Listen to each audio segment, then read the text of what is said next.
여러분 안녕하십니까? 오늘은 크리스마스 이브입니다. 매서웠던 한파도 다소 누그러지면서 서울 도심에는 시민들의 발걸음이 끊이지 않았는데요. 명동에 나가 있는 취재기자 연결해 성탄 전야 분위기 알아보겠습니다. 송재원 기자, 지금 명동 거리는 어떤가요? 네, 명동 거리는 시민들로 가득 찼습니다. 제 뒤로 보이는 것처럼 거리 끝까지 인파가 이어지고 있습니다.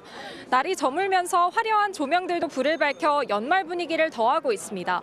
어젯밤부터 전국 곳곳에 눈이 내렸는데요. 크리스마스 이브에 서울에 눈이 온 건 지난 2021년 이후 2년 만입니다. 오늘 낮 기온이 영상권을 회복하는 등 강추위도 누그러졌는데요. 포근한 날씨 속에 소중한 사람들과 추억을 남기려는 시민들의 발걸음이 끊이지 않았습니다. 저희 백화점 들릴 일이 있어가지고 왔다가 명동 성당 구경하려고 왔어요. 사람들이 많아가지고 훈훈하고 좋네요. 한 50년 전 추억을 더듬어서 한번 나와봤는데 좀 젊음으로 돌아간 것 같네요. 서울 광화문 광장에는 크리스마스 마켓이 열렸는데요.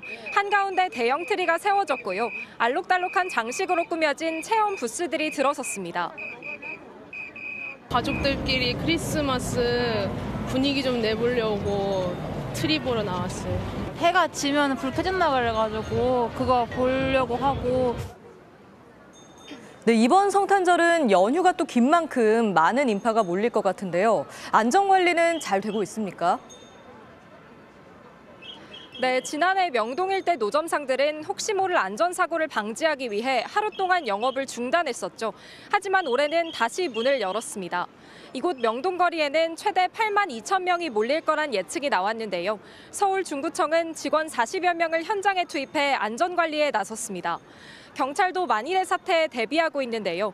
경찰청은 크리스마스 연휴 나흘 동안 명동과 홍대거리 등 인파가 몰릴 것으로 예상되는 7곳에 경찰 1,400여 명을 투입한다고 밝혔습니다. 이 시각 현재 서울을 비롯한 수도권과 충청도 일부 지역에 대설 예비특보가 내려져 있고 오늘 밤부터 내일까지 제법 많은 눈이 올 것으로 예상되는데요. 내일 크리스마스에 눈이 내리면 서울에서는 8년 만에 맞는 화이트 크리스마스가 될 것으로 보입니다. 지금까지 서울 명동거리에서 전해드렸습니다. 전 세계가 성탄절 연휴를 맞이했지만 가자 지구에서는 피비린내 나는 전쟁이 이어지고 있는데요. 이스라엘의 공습으로 대가족 70여 명이 사망하는 참극이 발생했습니다. 예수 탄생지로 알려진 베들레헴은 올해 성탄절 관련 기념 행사를 모두 취소했습니다. 이경미 기자입니다. 예수의 탄생지 베들레헴의 한 교회입니다. 성탄절을 맞아 아기 예수가 태어나는 모습을 형상화했는데 올해는 가자 지구의 폐허를 상징하는 건물 잔해 속에 아기 예수가 누워 있습니다. Bethlehem this year is celebrating Christmas in a different way with a message to the whole world that Palestine is suffering, that Bethlehem is suffering. 해마다 성탄절이면 화려한 트리 점등식과 퍼레이드로 축하 행사가 진행됐지만 올해는 모든 기념 행사를 취소했습니다. 베들레헴에서 불과 70km 떨어진 곳에 있는 가자 지구에서만 2만 명이 넘게 숨졌는데 아직도 이 비극이 진행 중이기 때문입니다. Bethlehem, as any other Palestinian city, in mourning. We feel sad. We decided to cancel all festivities and celebration in Christmas season. 가자 지구에서는 피비린내 나는 전쟁이 석 달 가까이 이어지고 있습니다. 현지 시간 23일에도 이스라엘의 공습으로 가자 지구 내 유엔 직원을 포함한 대가족 70여 명이 사망했습니다. 유엔 개발계획은 가자 지구 인근의 폭격으로 유엔 개발계획의 베테랑 구호 담당 직원인 이삼 알무그라비와 그의 아내, 자녀 등 대가족 70여 명이 숨졌다고 밝혔습니다. 유엔 개발계획은 성명에서 이삼 가족의 죽음에 깊은 충격을 받았다며 유엔과 가자 지구의 민간인들은 표적이 아니다. 이 전쟁은 끝나야 한다고 강조했습니다. 하지만 전쟁은 좀처럼 끝날 기미를 보이지 않고 있습니다. 조 바이든 미국 대통령은 베냐민 네타냐후 이스라엘 총리와의 통화에서 휴전을 요구하지 않았다고 전했고 네타냐후 총리도 모든 목표를 달성할 때까지 전쟁을 계속하겠다는 방침을 밝혀 민간인 사상자가 더욱 늘어날 것으로 보입니다. MBC 뉴스 이경미입니다. 오늘 새벽 세종시의 한 대중목욕탕에서 감전 추정 사고가 발생해 70대 여성 3명이 숨졌습니다. 지은 지 40년 가까이 된 목욕탕이었는데요. 온탕에 전기가 흘러들어가면서 감전 사고가 난 것으로 보입니다. 김태욱 기자입니다. 119 구급차 여러 대가 목욕탕 앞에 멈춰섭니다. 구조대원들이 분주히 움직이더니 들것에 사람을 태우고 구급차로 이송합니다. 오늘 오전 5시 37분 세종시 조치원읍의 한 대중 목욕탕에서 감전 추정 사고가 났습니다. 지하 1층 온수탕에서 70대 여성 3명이 갑자기 비명을 지르며 쓰러지자 탈의실에 있던 목격자가 신고했습니다. 3명 모두 심정지 상태로 병원에 옮겨졌지만 숨졌습니다. 당시 여성 목욕탕이 있던 지하 1층에는 6명이 있었지만 온수탕에 들어갔던 3명만 변을 당했습니다. 그 세 분이 탕 내에 들어가자마자 그렇게 사고를 당하시니까 밖에 있던 분이 신고한 것이다. 경찰은 온수탕 안으로 전기가 흘러들어가면서 사고가 난 것으로 보고 국립과학수사연구원, 한국전기안전공사와 함께 합동 감식에 나섰습니다. 사고가 난 목욕탕은 지하 1층, 지상 3층으로 지어져 39년 전에 사용이 승인된 낡은 건물이었고 누전이 사고 원인으로 추정됩니다.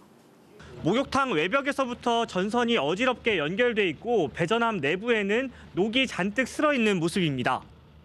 이웃들과의 만남의 장소로 목욕탕을 매주 이용하던 할머니들이 참변을 당했다는 소식에 유족들은 황망할 따름입니다. 어제 저희 아들이랑 같이 이제 크리스마스도 하고 인사드릴 겸 와서 어제 또 보고 갔거든요. 근데 뭐 갑자기 이러니까 사실 좀 힘드네요. 세종시는 지역 내 목욕탕 20곳과 실내 수영장 17곳 등의 전기 안전을 일제 점검하고 지원대책 본부를 꾸려 유가족 지원 방안도 마련하기로 했습니다. MBC 뉴스 김태욱입니다. 앞서 전해드린 대로 이번 사고는 오래된 건물에서 발생했습니다. 그만큼 설비가 노후돼 있었지만 6개월 전 안전점검에서는 적합 판정을 받았던 것으로 드러났는데요. 정기 점검을 진행해도 한계가 여전하다고 합니다. 김세영 기자가 취재했습니다. 빛바랜 안내판과 구석구석 낡아버린 대중탕 간판. 39년 전 지어진 이 목욕탕 건물에서 이번 사고가 발생했습니다. 건물 밖으로 연결된 전선들이 엉켜있고 배전함 내부도 먼지로 가득합니다. 40년이 다 된 건물인데다 제대로 관리되지 않은 모습입니다. 그러나 점검 결과는 달랐습니다. 6개월 전 이뤄진 전기안전공사의 안전점검에서 별다른 문제 없이 적합평가를 받은 겁니다. 정기적인 검사에도 사고를 예측하기 어려웠던 겁니다. 이번 사고에 대해 경찰은 우선 온수탕 안으로 전기가 흘러들어간 것으로 보고 있습니다. 특히 숨진 3명이 탕 안에 몸을 담근 상태에서 감전됐을 가능성에 무게가 실리고 있습니다. 이런 경우 건물의 설비 문제일 수도 있지만 목욕탕에서 자주 사용되는 배수 펌프 등 이동형 기계가 원인일 수 있는 겁니다. 새로운 물로 교체를 해야 되기 때문에 배수 펌프를 사용하는 경우가 대부분입니다. 물이 있고 습기가 있기 때문에 부식이 빠르고 노후화가 빠르거든요. 불과 2개월 전에도 경북 구미의 한 목욕탕에서 배수 작업을 하던 아버지와 아들이 감전돼 숨졌습니다. 사고 당시 이들은 목욕탕에서 수중 펌프로 물을 빼내는 작업을 하고 있었습니다. 5년 전 경남 의령에서도 목욕탕을 이용하던 남성 2명이 감전돼 사망했는데 이때도 수압 마사지기를 작동하면서 사고로 이어진 것으로 조사됐습니다. 전문가들은 전기 점검 항목을 더욱 세분화해야 한다고 짚었습니다. 안전 점검을 받았냐 안 받았냐가 또 중요하지만 어떻게 점검을 받았냐가 중요하거든요. 배수 모터 같은 것은 목욕탕 이동용이기 때문에 항목에 포함되지 않는 경우가 많습니다. 무엇보다 배수 작업이 이뤄질 땐 사람의 출입을 제한해 안전을 확보하고 습기가 많은 곳에서는 더 빠르게 부식이 진행되는 만큼 설비 교체도 더 자주 해야 한다고 지적했습니다. MBC 뉴스 김세영입니다. 충북 청주의 한 눈썰 매장에서 비닐하우스 구조의 통로가 무너지는 사고가 났습니다. 밤사이 내린 눈의 무게를 이기지 못한 것으로 보이는데 이 사고로 2명이 중상을 입었습니다. 김건휘 기자가 취재했습니다. 눈썰매를 타러 올라가는 구조물 아래쪽이 폭삭 주저앉았습니다. 소방대원들은 들것을 대기시킨 채 경사진 비닐하우스 구조물에 쌓인 눈을 치우며 구조활동을 벌이고 있습니다. 눈을 뿌리는데 저걸 비닐으로 통로를 저렇게 해놓으면 어떡해. 오늘 오후 4시 반쯤 충북 청주시가 운영하는 한 눈썰매장에서 이동 통로의 비닐하우스가 무너졌습니다. 이 사고로 눈썰 매장으로 올라가던 이용객 10여 명이 파묻혔습니다. 7명은 스스로 빠져나왔지만 3명은 약 30분 동안 깔렸다가 119에 구조됐습니다. 이 중 20대 여성과 10살 남자아이는 의식 불명인 상태로 구조됐다가 병원으로 옮겨졌습니다. 2명은 CPR해서 의식 회복했고요. 1명은 허리 통증 이렇게 있습니다. 눈썰 매장 이동 통로는 약 30여 미터 길이인데 이 중 절반가량이 무너져 내렸습니다. 소방당국은 밤사이 많이 내린 눈의 무게를 이기지 못하고 사고가 발생한 것으로 추정하고 있습니다. 청주시는 누구나 안심하고 즐길 수 있도록 안전하게 운영하겠다며 보도자료까지 냈지만 개장 이틀 만에 발생한 대형 사고를 막지 못했습니다. 아까 보니까 안전 진단은 했던 것으로 보이는데 근데 안전 진단은 했던 것으로 알고 있습니다. 고층 아파트 사이로 시꺼먼 연기가 솟아오릅니다. 서울 노원구 상계동의 한 아파트 옥상에서 불이 났는데 소방당국은 열풍기로 난방 배관을 녹이려다 발생한 것으로 보고 있습니다. 경기도 여주 국민체육센터 건물 외벽에서 발생한 화재 역시 얼어붙은 옥상 배수관을 가스토치로 녹이다 불이 난 것으로 보입니다. 두 건의 화재 모두 1시간여 만에 꺼졌고 다친 사람은 없었습니다. MBC 뉴스 김건희입니다. 12.12 군사반란을 다룬 영화 서울의 봄이 개봉 한 달여 만에 1,000만 관객을 돌파했습니다. 결코 가볍지 않은 소재, 심지어 본 사람들마다 스트레스를 받았다는 이 영화가 이토록 흥행하는 이유는 뭘까요? 박솔립 기자가 짚어봤습니다. 연말 신작들이 쏟아지는 크리스마스 연휴의 극장가. 하지만 한 달 전 개봉한 영화 서울의 봄을 찾는 발걸음은 아직도 이어지고 있습니다. 열받을 정도로 좋았다고 다들 얘기를 해주셔가지고 좀 너무 궁금하기도 하고. 실패하면 반역, 성공하면 혁명 아닙니까? 지난 1979년 12월 12일에 군사반란을 다룬 서울의 봄은 개봉 33일 만에 관객 1,000만 명을 돌파했습니다. 악의가 승리한 무거운 역사를 영화적 연출로 촘촘하고 긴박하게 구성해 본 사람들의 분노 섞인 입소문을 끌어냈습니다. 저는 사실 권선징악 이런 거를 좀 좋아해서 근데 오늘 보고 너무 화가 많이 나고요. 너무 슬프고 막 지금 굉장히 막 분노가 차는. 관객 절반 이상이 20, 30대일 만큼 젊은 층이 흥행을 주도한 가운데 최근 학교에 단체 관람을 두고 항의와 고발 논란이 일며 영화를 보고 역사 얘기를 나누려는 가족 단위 관객도 늘었습니다. 좀 알려주고 싶어가지고 영화를 좀 같이 보자고 보냈고요. 제가 진실된 역사를 잘 몰랐어요. 좀 마음이 뭉클했어요. 아군끼리 싸우고 막. 관객 1,000만 명을 넘긴 영화는 올해 범죄도시 3에 이어 두 번째, 코로나19 유행 이후로는 네 번째입니다. 이 가운데 시리즈의 속편이 아닌 영화는 서울의 봄이 유일해 최근에 흥행 공식을 뛰어넘는 영화적 가치가 있었다는 평가도 나옵니다. 잘 알려진 사실이라고 생각했지만 사실은 잘 몰랐다라는 집단적 각성이 저는 1번이라고 생각해요. 집단적인 직무유기들도 있었고 기회를 틈탄 거였다. 서울의 봄이 여전히 30%대의 예매율로 뒷심을 보이는 가운데 범죄도시 3를 넘어 올해 가장 성공한 영화가 될지 관심이 쏠리고 있습니다. MBC 뉴스 박솔림입니다. 대통령실이 김건희 여사 특검법에 대해 총선을 겨냥해 흠집내기 의도로 만든 법안이라는 입장을 밝혔습니다. 그동안 명확한 입장 표명을 자제해오던 대통령실이 첫 입장을 낸 건데 사실상 거부권 행사를 검토한다는 뜻으로 풀이됩니다. 보도에 손하늘 기자입니다. 김건희 여사 특검법과 대장동 50억 클럽 특검법, 이른바 쌍특검에 대해 이관섭 대통령실 정책실장이 입장을 밝혔습니다. 저희들 입장은 총선을 겨냥해서 어떤 흠집 내기를 위한 그런 의도로 만든 법안이 아닌가 그런 생각을 확고하게 가지고 있습니다만 국회에서 통과되지 않아 성급하다고 전제하면서도 법안이 정부로 넘어오면 입장을 정해서 어떤 대응을 할지 고민하겠다고 설명했습니다. 대통령실이 김건희 여사 특검법에 입장을 밝힌 건 처음으로 부정적 입장을 확실히 해 사실상 거부권 행사를 시사한 것으로 보입니다. 쌍특검 법안은 오는 28일 본회의에 상정될 예정입니다.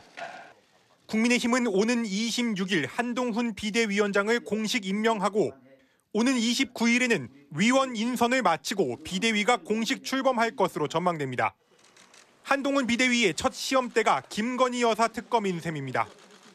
국민의힘 역시 김 여사 특검법은 기본적으로 총선용 악법이라는 입장이지만 수직적 당정 관계가 문제로 지적돼 온 만큼 대통령실과 다른 목소리를 낼 수 있을지가 관심입니다. 수직적인 당정 관계로 보인다라고 하면 그런 부분에 대한 변화나 반성은 필요하겠으나 그것이 당과 정의 어떤 반대되는 관계 그리고 다툼의 관계를 의미하는 것은 아니다. 민주당은 김 여사 특검법을 놓고 압박 수위를 높이고 있습니다. 윤석열 대통령의 공정과 상식 기조, 한동훈 비대위원장 지명자의 법 앞에 예외는 없어야 한다는 발언이 김건희 여사에게도 예외일 수 없다고 강조했습니다. 한동훈 비대위 체제가 처음부터 정권의 부도덕함을 호위하기 위한 아바타 노릇을 한다면 정권 몰락의 서막이 될 것입니다. 여야가 총선 진용을 갖춰가는 가운데 김건희 여사 특검법 정국을 맞닥뜨리게 되면서 극한 대치는 불가피해 보입니다. MBC 뉴스 손하늘입니다. 이낙연 전 민주당 대표의 신당 행보가 가속화되는 가운데 김부겸 전 총리와 정세균 전 총리가 만나 총선 승리를 위한 민주당의 통합을 강조했습니다. 이재명 대표도 다음 주 정세균 전 총리를 만나는 등 당내 분열 수습에 나서는 모양새입니다. 김민형 기자의 보도입니다. 김부겸, 정세균 두 전 총리가 오늘 아침 1시간 반가량 만났습니다. 국민의힘 한동훈 비대위가 들어서는 상황에 맞서 민주당의 혁신과 통합 방안 필요성을 논의했습니다. 특히 친이재명계 지역구 공천 예비후보 심사 탈락자들이 반이재명계 숙청이라고 반발하며 공천 잡음이 일고 있는 걸 우려한 것으로 전해졌습니다. 정 전 총리와 이낙연 전 대표는 교회 성탄 행사에 함께 참석했는데 정치 현안에 대해선 말을 아꼈습니다. 당내 통합 방안 관련해서 어떤 거 제시하셨을까요? 오늘은 정치 행사가 아니니까. 이낙연 전 대표가 이재명 대표 사퇴와 통합 비상대책위원회를 주장하며 신당 행보를 가속화하고 있는 가운데 이 전 대표와 김부겸, 정세균 총리가 만나는 이른바 3총리 회동 가능성도 거론됩니다. 통합비대위 관련해서는 그럼 정 전 총리님한테 말씀하셨을까요? 아니요.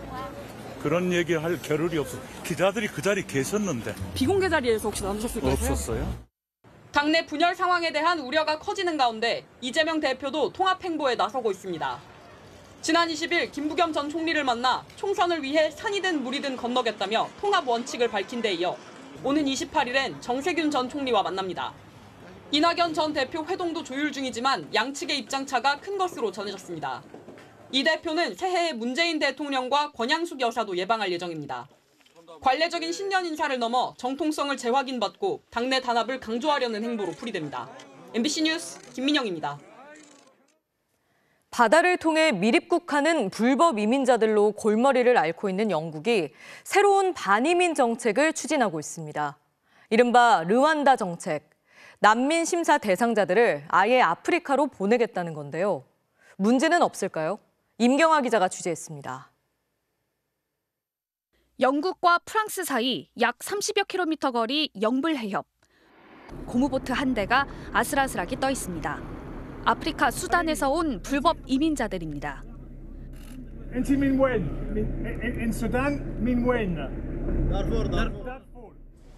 지난해 영불 해협을 건너 영국으로 들어온 이민자 수는 45,700여 명. 직전 최고 기록인 28,500여 명을 훌쩍 뛰어넘었습니다. 이렇다 보니 사고도 끊이지 않습니다. 2021년에는 보트가 가라앉아 27명이 숨지는 참사가 발생했고 지난해 12월에도 4명이 숨졌습니다. 영국 정부가 난민 신청자 수용에 40억 파운드, 우리 돈 6조 원이 넘는 세금을 쓴다는 집계도 있습니다. 난민 문제 해결이 정치적 이슈로 떠오르자 영국 정부가 내놓은 해결책이 바로 르완다 정책입니다.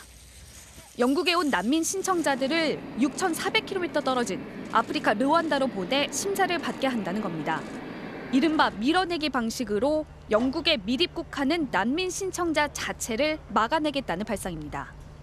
Deterrence is a critical part of it. There is no way to stop people coming here unless you have a deterrent that means they will be sent somewhere else. It's as simple as that. 영국은 지난해 르완다에 우리 돈 3,967억 원을 내고 비행기 편과 현지 숙소도 마련했지만 막판 유럽 인권재판소 개입으로 이륙 직전 비행기가 취소됐습니다. 르완다로 강제 이송될 난민들의 안전을 누구도 보장할 수 없다는 이유였습니다. Transfer these processes to third countries. These are nice slogans, but one, they are wrong from the point of view of principle, and two, they're not effective. 인권 침해 논란에 정작 영국에서도 정책이 속도를 내지 못하고 있지만 이미 다른 유럽 국가들로 확산되는 모양새입니다. 독일 보수 성향 제1야당인 기독민주당은 가나, 르완다, 몰도바 등으로 난민들을 보내자고 제안했고 이탈리아와 오스트리아 역시 비슷한 정책을 만지작거리고 있습니다. MBC 뉴스 임경아입니다. 고령화와 청년 이탈로 사람 일손에 의존하는 건설업이 위기를 겪고 있습니다. 건설 현장에서 숙련된 인력이 줄면서 부실 시공 우려가 커지고 있습니다. 정동욱 기자가 보도합니다. 지난 4월 발생한 인천 검단의 LH 아파트 지하주차장 붕괴 사고 현장입니다. 철근 누락이 사고 주요 원인으로 꼽힙니다. 22개 LH 단지에 철근이 누락된 반면 민간 427개 단지에서는 누락이 단 한 건도 없었습니다. 민간에서 철근을 넣은 기둥을 사전에 제작해 사용하는 방식과 달리 LH는 보강 철근을 현장에서 직접 엮는 재래식 방식을 씁니다. 숙련공이 부족하면 현장 시공이 어려운데 최근에는 철근 없이 기둥만 세우는 경우도 자주 발생한다는 이야기가 나옵니다.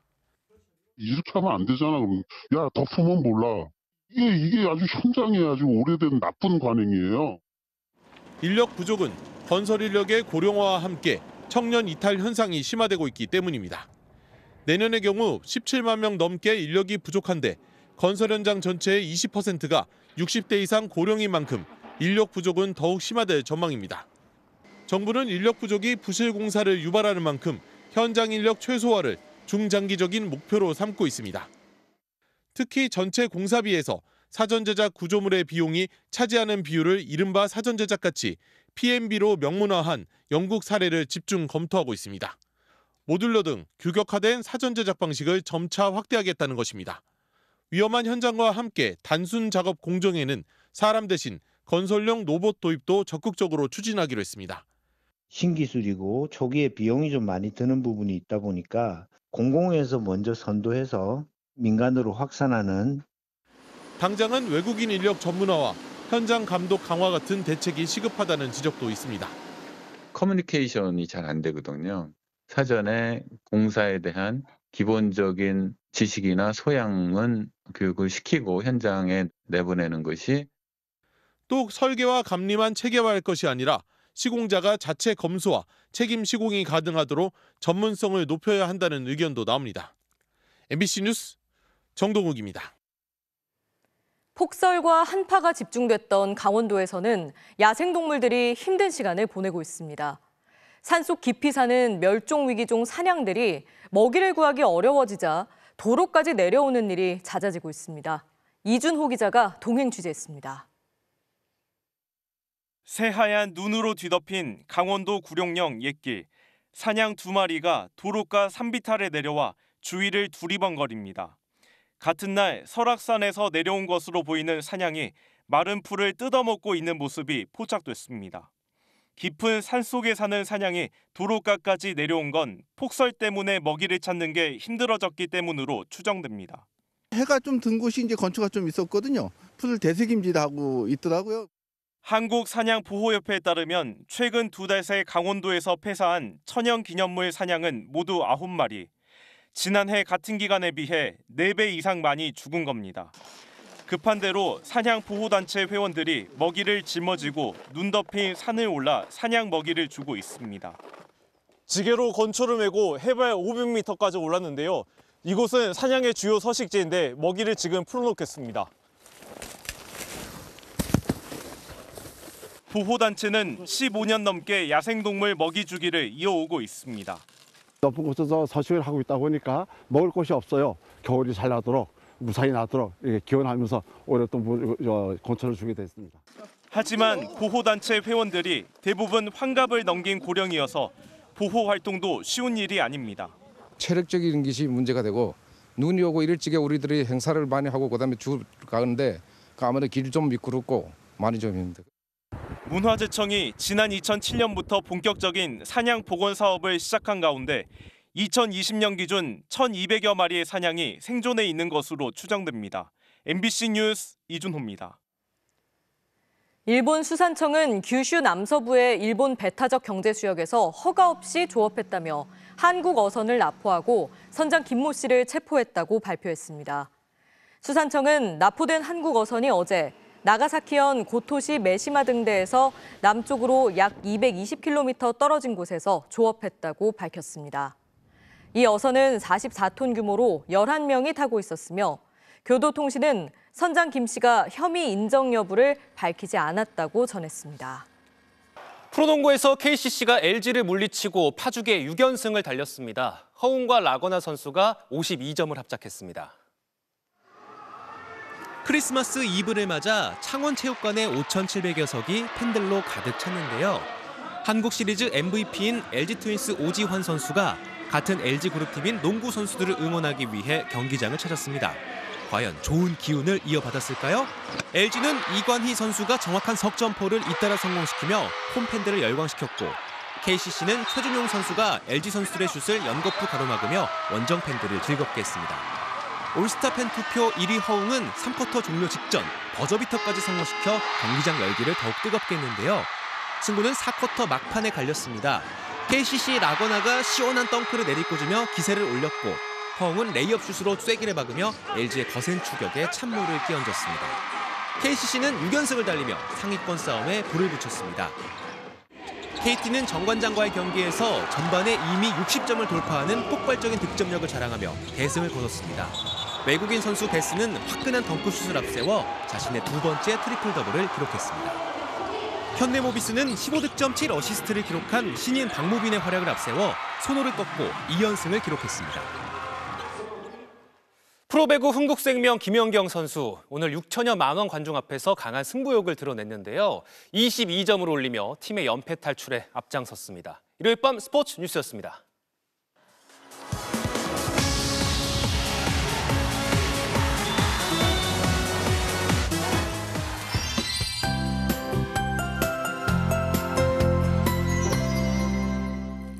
고 수도권 지방은 8년 만에 화이트 크리스마스를 맞이하게 되는데요. 단 중부지방을 중심으로 많은 양의 눈이 예상돼 미리 대비가 필요합니다.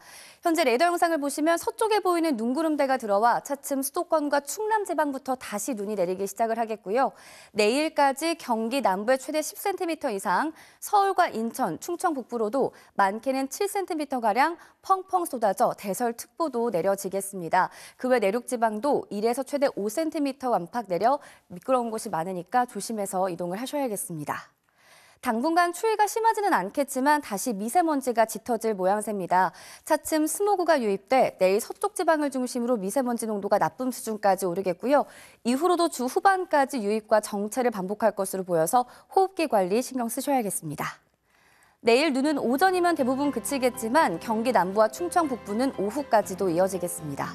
아침 기온 보시면 서울과 대전 영하 3도 등으로 평년 수준을 웃돌겠고요. 낮 기온도 서울 3도, 대구 6도 등으로 오늘과 비슷하겠습니다.